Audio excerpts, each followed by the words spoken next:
So let me show you what came in the mail this week. Hopefully you can see that. It's the Gardener's Supply Company catalog, which I always look forward to every year. Those of you who get it or get similar catalogs know what's inside. There's, in fact, on the cover, there's like a little thing to keep your plants warm. There's other covers to keep the critters off. There's raised beds. And, I like to look through it this time of year, late February, early March, to sort of get a sense of what we could do in the garden. Most of the time we don't do anything. Some years we do. But even when we don't end up planning for a bigger garden or something like that, I love to get it because it reminds me of spring. It reminds me that, in fact, we are moving through the seasons and getting closer to a time when we can be outside and more active, and when, the sort of browns and grays and whites of our landscape will burst into other colors. Mostly shades of green, but that's okay. I like green. And I wanted to share it with you because, of course, one of the other ways that we do that, one of the other signs of spring, particularly for me as a minister, is Lent. And when Lent starts, it's really cold and gross, and then it gets warmer over time. And now we're in week 3, so we are moving right along. Today we will be thinking a little bit about those sorts of signs of spring. Signs of Easter too, but more signs of spring today. What we find in our lives. Sometimes it's catalogs, sometimes it's a shift at work, like my Lent example in my case. But sometimes it's nature itself. We're going to think a little bit about reading the text of nature. And so what I'd like to do now, I'll tell you what part is more interesting to me when we get there, but I'd like right now for us to take a moment in silence to think about what part of nature's reawakening affects us and gives us hope.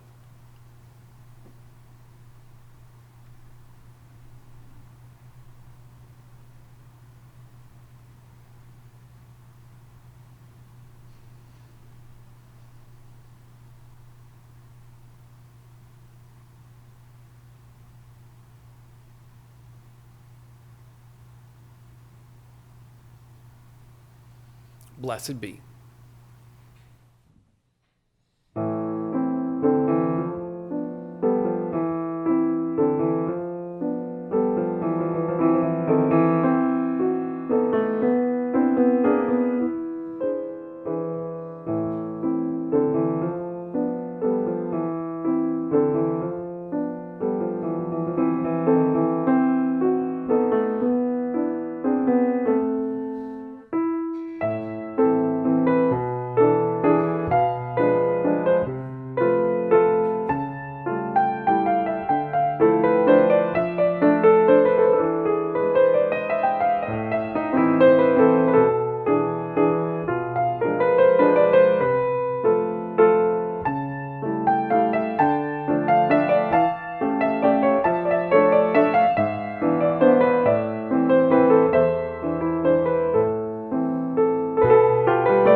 please join me in the recitation of our covenant. In the love of truth and in the spirit of Jesus, we unite for the worship of God and the service of all.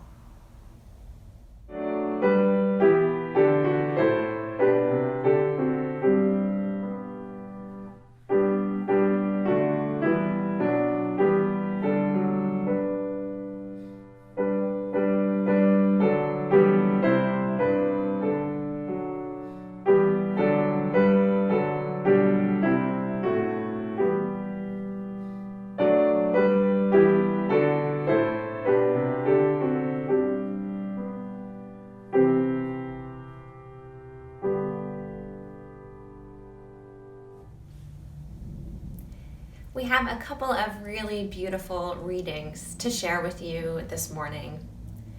The first comes from the prophet Isaiah in the Hebrew Bible. So we are in chapter 35 of the book of Isaiah. It reads, "The deserts and parched land shall rejoice. The wilderness exult and bloom like a rose. It surely shall bloom and exult. Yes, exult and sing out in gladness.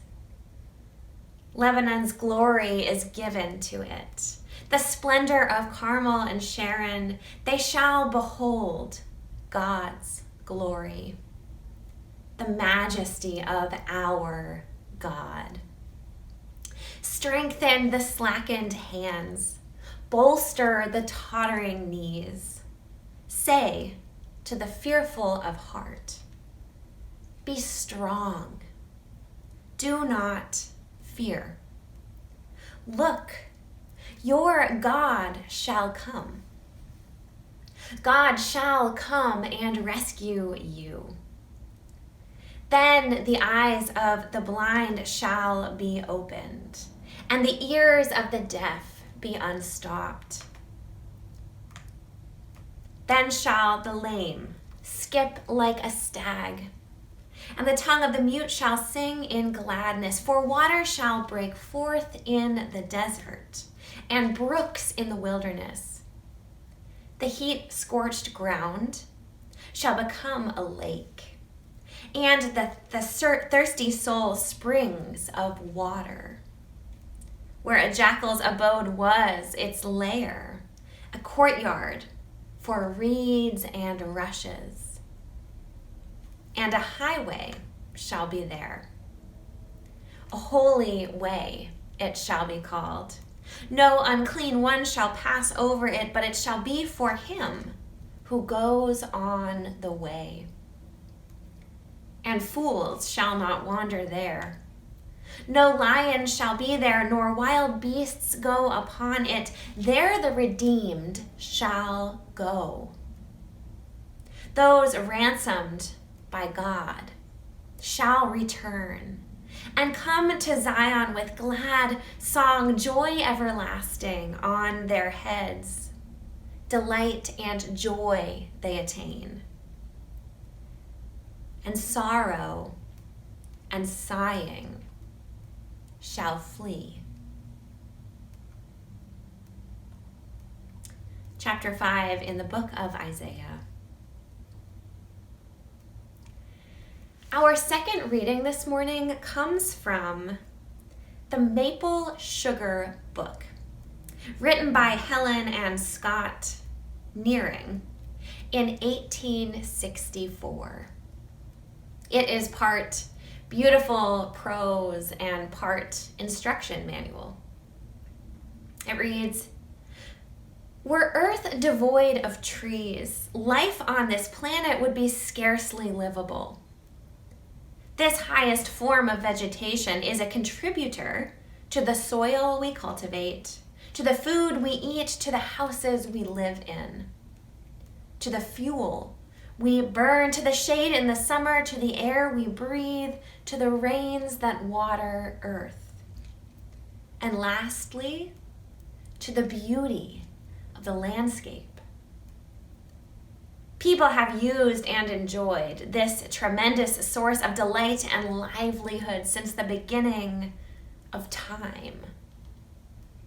We are more deeply indebted to the whole gigantic earth-swaddling network of roots, branches, and mobile foliage than to any other part of the vegetable kingdom. The roots seek and find excess moisture in the soil. By growing and pushing downward and outward, they keep the soil aerated. They prevent soil erosion, and even when dead and decayed, the roots add their measure to the soil's fertility. The upreaching bodies or trunks of trees are windbreakers and borders. They give leaven to plains and rolling valleys and clothe the hills and peaks with raiment. When massacred in midlife, or when old and dead, they give their bodies to be burned. Their fuel value is high, yet as lumber for building, they are even more valuable. Doors, frames, posts, rafters, timbers of all sorts, flooring, shingles, all are of the bodies of trees. Their branches and twigs are largely used by humans for fuel, unless left in the woods to rot and form richer soil. Tapping is one of the most thrilling and exciting farm occupations. Winter is over. The sun moves northward. Spring shows herself in faint, indefinable sighs. A warmer sun, geese honking overhead, a softening of the snow crust. A few tiny snow fleas, minute objects, but the first signs of new life born in the spring. The year lies ahead with the primary fierce activity of sugaring. A telling description of the push of tapping is delightfully depicted in a child's book, The Golden Almanac. It is rush, rush, rush once the sap has started to rise. Drill, drill, drill, put in spout, hang on pail, put on cover, and start all over with more and more trees. There may be dozens, hundreds, even thousands of trees for one family to tend. It may be long after dark before they can stop to go home, to dinner, or to bed. Therein end this morning's readings. And now let us settle our bodies, quiet our minds, perhaps take a deep, full breath in and a deep, full breath out as we join together in the spirit of prayer. We share so many words in worship and in our lives. And so we begin our time of prayer this morning sharing silence, lifting up quiet prayers from our hearts for all of those who are in need of prayer this morning.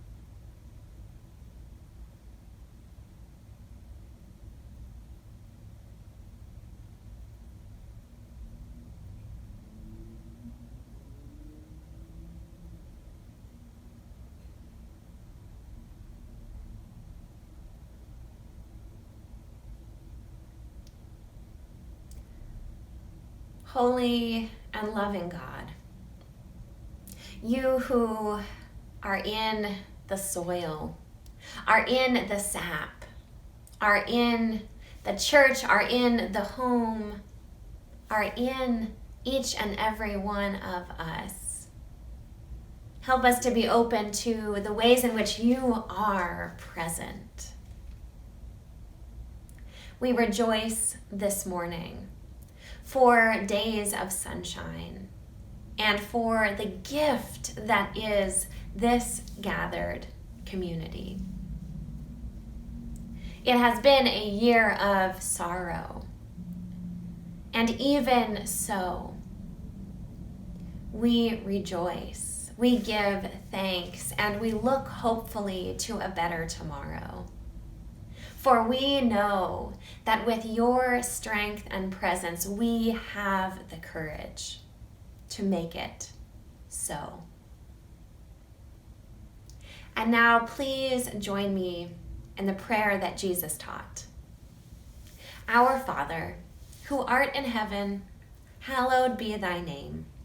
Thy kingdom come, thy will be done on earth as it is in heaven.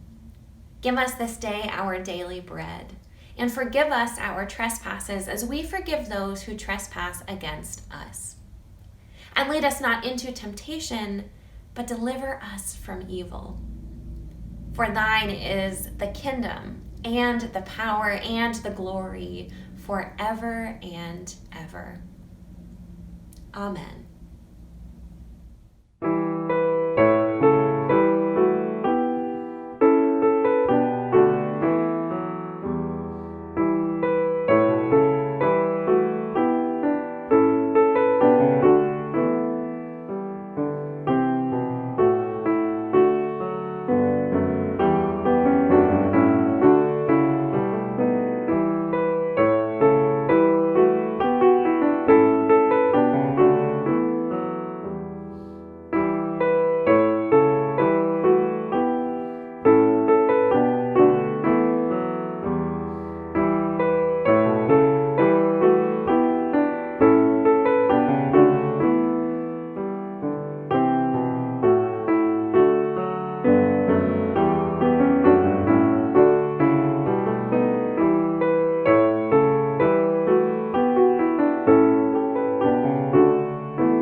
So a very long time ago, the prophet Isaiah was looking for a reason for hope.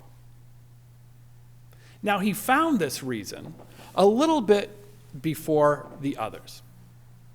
That's part of his job, of course, as a prophet.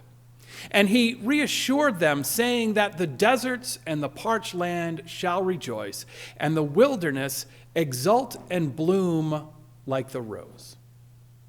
And the wilderness shall exult and bloom like the rose. Things will be okay, he was telling them, in a way where even the lifeless desert, both real and metaphorical, will spring to life. Now, one of the challenges for us of preaching from Isaiah these days, particularly a passage like this right now, isn't that we fail to understand the sorts of hard times they were going through back then. We understand that. But instead, quite simply, that he never saw snow. And we haven't ever really seen a desert, or at least most of us.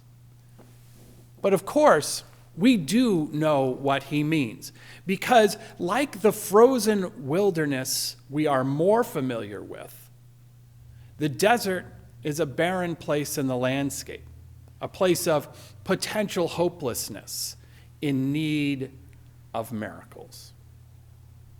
Isaiah was talking about Israel, Zion, and a return to growth and glory for a defeated people.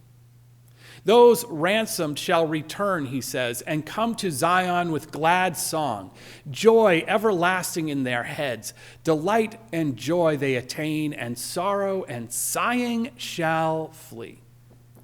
Now, to a people accustomed to hardship, Isaiah is promising better times around the corner, saying that the darkness will not last forever.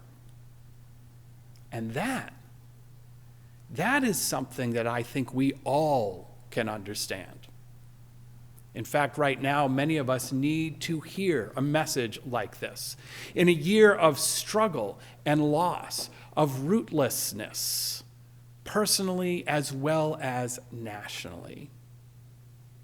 And here Isaiah speaks to us out of time and space. But we don't really have to look so far back for our metaphors, do we? We don't need someone else's desert. In our tradition, we use many different texts to find meaning. Sometimes they are written down, like in the Bible, or written down elsewhere too. But sometimes they are experienced. They are experienced. Now, last week, we talked about finding our spiritual sustenance in the world around us, sucking the marrow out of life, in Thoreau's words, finding the signs and hints in our work toward a just society, for example, or in small victories on the national stage. We see them in our work, whatever it may be, frankly, and in our worship and in our relationships as we take account of the slow decline of the virus. And we can also see them in the text of nature, of the world around us. We can see the growth and the energy in this time, just underneath the surface, and draw our own conclusions. In fact, in our listening groups that many of you have been in, this text of nature was the most cited source of spiritual sustenance. After all, it was the prophet's goal in the first place to point out the desert around him, Isaiah's direct experience of nature as a place of dynamism and growth. Now here, for us, it's not so much a hot desert. It's winter. And it's winter now, after all. But we can experience that same still small voice in the world's reawakening. Life is warming up, but in fits and starts. And as we talked about last week, while we are still waiting for the thaw is coming in these opening acts of spring. And we see them, among other places, in the trees. In the trees. Now let's hear a little more of those words from Helen and Scott Nearing. Were Earth devoid of trees, they write, life on this planet would be scarcely livable. This highest form of vegetation is a contributor to the soil we cultivate, to the food we eat, to the houses we live in, to the fuel we burn, to the shade in the summer, to the air we breathe, to the rains that water the earth, and lastly, to the beauty of the landscape. And we experience all those things. We experience the beauty, too.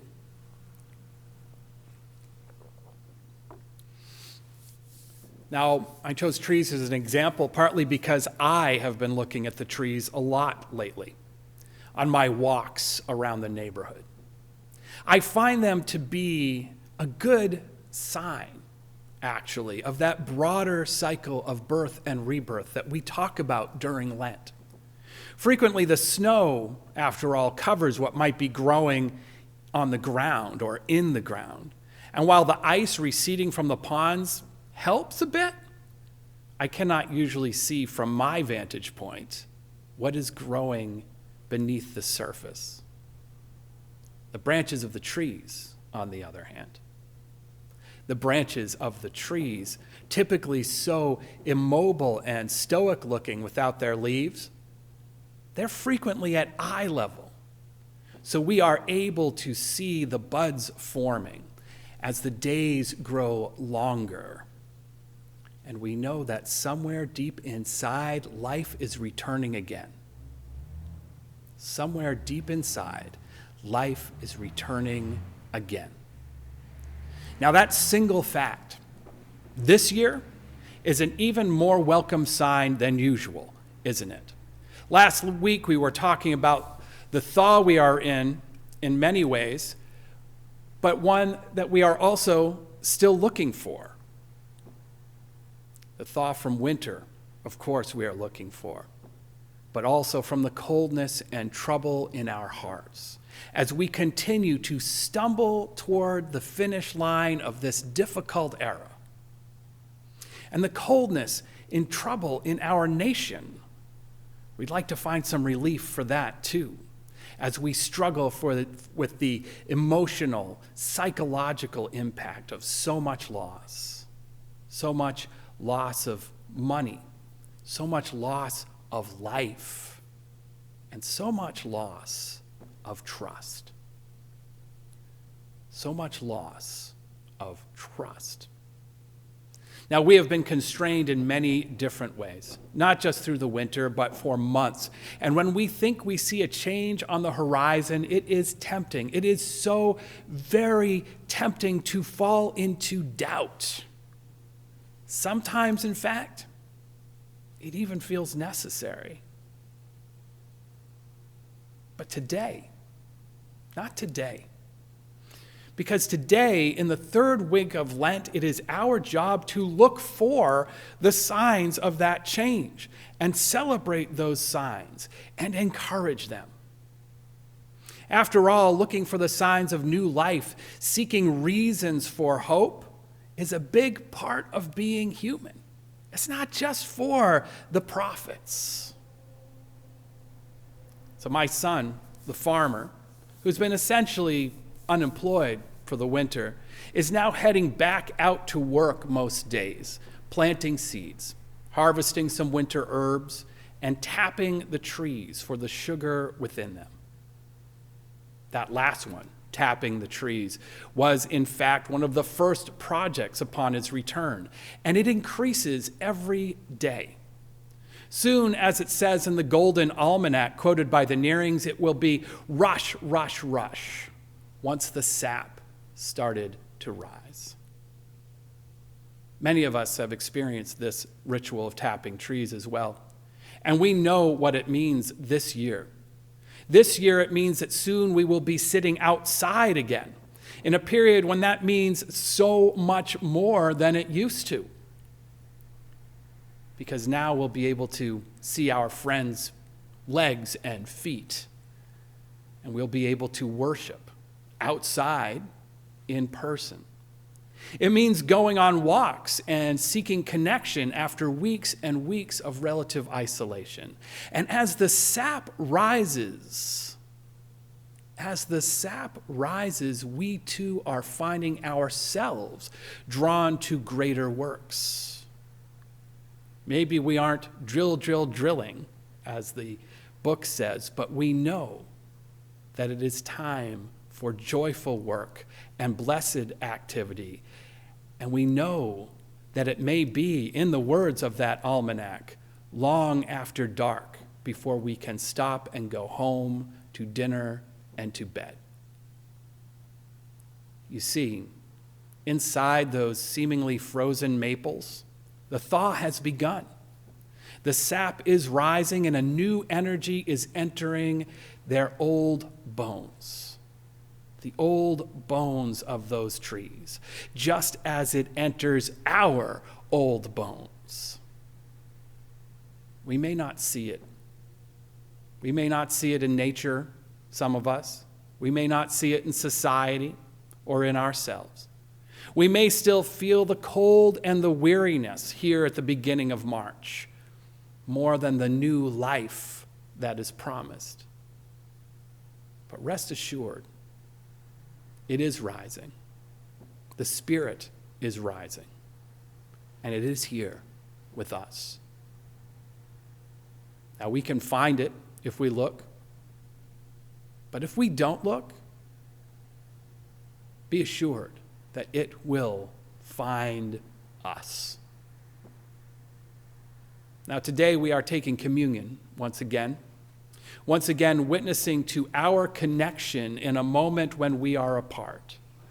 But we are also witnessing the beginning, the start of something new that will become more obvious with time. So let us take a moment now to think of what that will be, to think of what we would like it to be, and to prepare ourselves for the rebirth, for walking out of the desert or the blizzard or something else into the sacred time of renewal.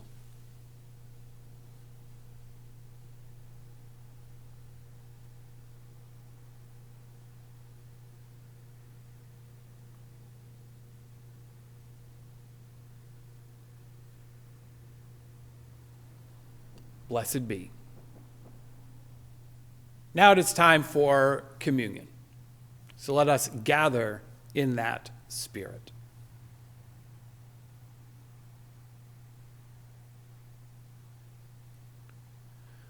Let us come together to celebrate the story of Jesus, to connect to that story and to each other through the sharing of bread and wine.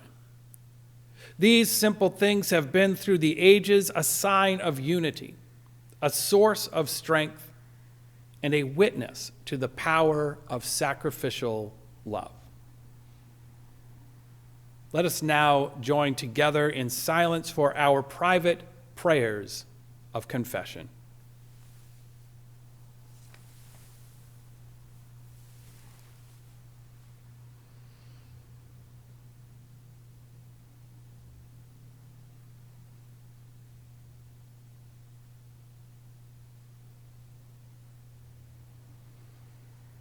Now let us join in the responsive prayer. Your steadfast love, O God, extends to the heavens, your faithfulness to the clouds. Your righteousness is like the mighty mountains. Your judgments are like the great deep. You save humans and animals alike, O God. How precious is your steadfast love, O God. All people may take refuge in the shadow of your wings. They feast on the abundance of your house, and you give them drink from the river of your delights. For with you is the fountain of life. In your light we see light. Oh, continue your steadfast love to those who know you, and your salvation to the upright of heart. Do not let the foot of the arrogant tread on me, or the hand of the wicked drive me away.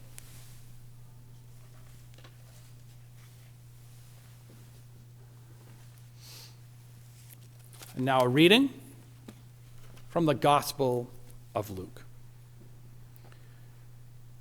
When the day of the feast of the unleavened bread arrived, when the Passover lamb was to be sacrificed, Jesus sent Peter and John out with instructions. Go and make the preparations for us to eat the Passover. And then they asked, where do you want us to prepare the Seder? Jesus answered, when you enter the city, a man will meet you carrying a jar of water. Follow him into the house he enters. Say to the owner of the house, the rabbi asks, where is the guest room where I can eat the Passover Seder with my disciples? The owner will show you a large furnished upper room. Make the preparations there. They went out and found everything as Jesus had told them, and they prepared the Passover. When the hour had come, Jesus took a place at the table with the apostles. Jesus said to them, I have longed to eat this Passover with you before I suffer. I tell you, I will not eat it again until everything is fulfilled in the reign of God. Then, taking a cup of wine, Jesus gave thanks and said, take this and share it among you. I tell you, I will not drink wine from now on until the reign of God comes.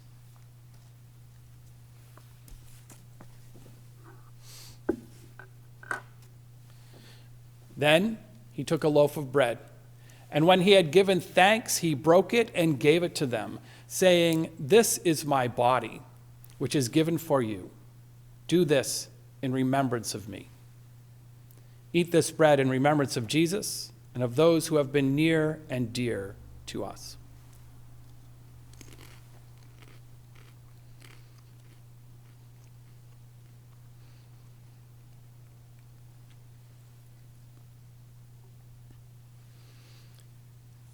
And he did the same with the cup after supper, saying, "This cup that is poured out for you is the new covenant in my blood.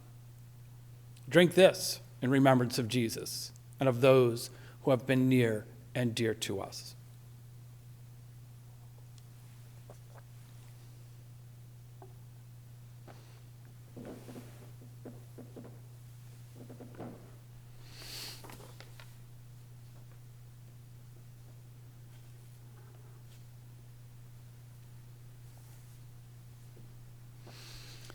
And now these words from the 121st Psalm. I lift my eyes to the mountains. Where is help to come from? Help comes from the Eternal, who made heaven and earth.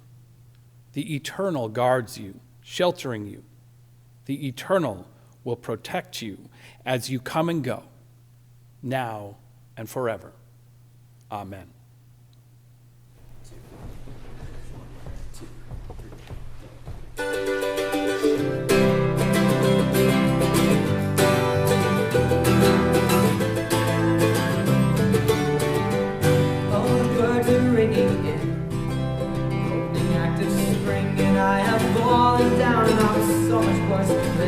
Ever been. Oh, the season's acting strange, and I know that something has to change. There is no path I can choose that will not bring somebody pain. Oh, please forgive me for the things that I was doing.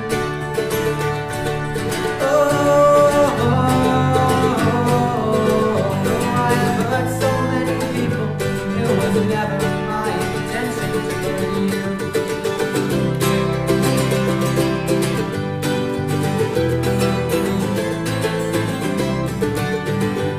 All the clouds together, thinking in my stomach, I feel sick, and I have all this drive and no idea what I should do with it. But they say there is a calm after the passing of the storm, so I can dream of going back outside when the rain and the thunder's done.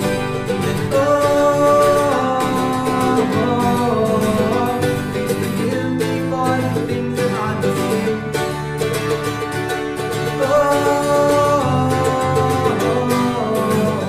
I have hurt so many people. It was never my intention to hurt you. And now the old folks say they can tell which way the weather's going, tell which way the wind is blowing. Watching careful for the signs along the little things, barking dogs, birds on the wing. I am deaf and blind, and I can't say if I can change the patterns that have caused you pain. I was raised in suburbs, sheltered from the sun and rain, far away from subtle seasons change.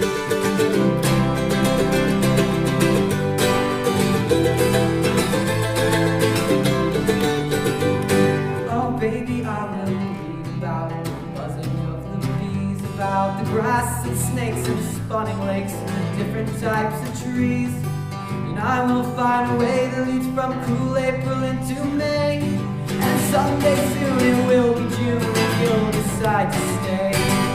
Oh, please forgive me for the things that I have done. Oh, I will carry your umbrella in the sun, and I'll save you from the sun.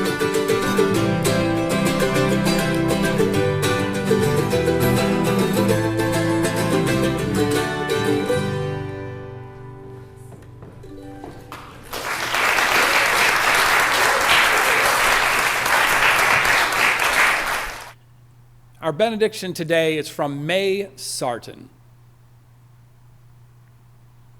Help us to be the always hopeful gardeners of the Spirit, who know that without darkness, nothing comes to birth, as without light, nothing flowers. Amen, and blessed be. This concludes our service. I hope you have a blessed Sabbath day.